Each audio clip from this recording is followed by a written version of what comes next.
എങ്ങനെയാ മോനെ ഇത്രയും മാർക്കോട് പാസ്സായത്? ഞാൻ എല്ലാ ദിവസവും രാവിലെ എഴുന്നേൽക്കും, പിന്നെ 9 കൊല്ലത്തെ ക്വസ്റ്റ്യൻസ് പേപ്പറൊക്കെ പ്രിപ്പയർഡ് ആയിട്ടുണ്ട്. അങ്ങനെ നമ്മൾ പറയും നമുക്കേ ക്രെഡിറ്റ് ഉണ്ടാക്കും. ഇനി വേറെ കുറച്ച് മുതിർന്ന ആളോട് അജയരെ ഷോപ്പൊക്കെ ഇങ്ങനെ വർക്കത്തോടെ പോകുന്നുണ്ടല്ലേ, എങ്ങനെ ഈ ഷോപ്പ് ഇത്രയും തുടങ്ങിയിട്ട്? ഉസ്താദേ ഇതൊക്കെ ഒരു മാർക്കറ്റാണ്, മാർക്കറ്റ്. ഇനി ഒരു പരിപാടി കഴിഞ്ഞാലോ, പരിപാടി എങ്ങനെയുണ്ട്? 3 ദിവസം ഈ പ്രാവശ്യം റിവ്യൂ ലെവൽ അടിപൊളി. ആരാ കൺവീനർ നോക്കണോ? ആ കോളർ അനക്കല് തീർന്നു മോനെ, എല്ലാം പോയി.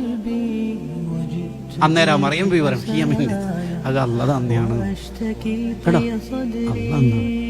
അതിലേക്ക് താവാനല്ല പറയണത്, അതിലേക്ക് ഉയരാനാ പറയണത്. അബ്ദുള്ളയാവണം, അതാണ് പറയണത്. അള്ളാഹ്ക്ക് വിട്ടുകൊടുക്കണം. നമ്മക്ക് എന്ത് അല്ലെങ്കിൽ നമ്മൾ ആലോചിച്ച് നോക്കി, അത്താഴം കഴിക്കാനുള്ള ഫുഡ് നമുക്ക് അല്ല തന്നു. മഗ്‌രിബ് വരെ പിടിച്ചിരിക്കാനുള്ള ശക്തി അല്ല തന്നെയാ തന്നത്. മഗ്‌രിബിന് നോമ്പ് തുറക്കാനുള്ള ഫുഡ്, രാത്രി തറാവി കഴിഞ്ഞിട്ടുള്ള ഫുഡ്, പിന്നെ തറാവി കഴിഞ്ഞിട്ട് വേറെ എന്തെങ്കിലും കഴിക്കേണ്ടത്, അതും ഇതൊക്കെ അല്ല തന്നിട്ട് അല്ല പറയാം നിങ്ങൾക്ക് ഞാൻ കൂലി തരാം. നമ്മന്തിപ്പോ കാര്യമായിട്ട് ചെയ്തത് അല്ല എങ്ങനെ നോമ്പ് നോക്കാൻ കഴിയുമെന്നുണ്ടെങ്കിൽ ഇത് എടുക്കോ? നോമ്പ് തുറക്കാനും അത്താഴത്തിനും ഫുഡ് കിട്ടിയില്ലെങ്കിൽ നമുക്ക് നടക്കുമോ?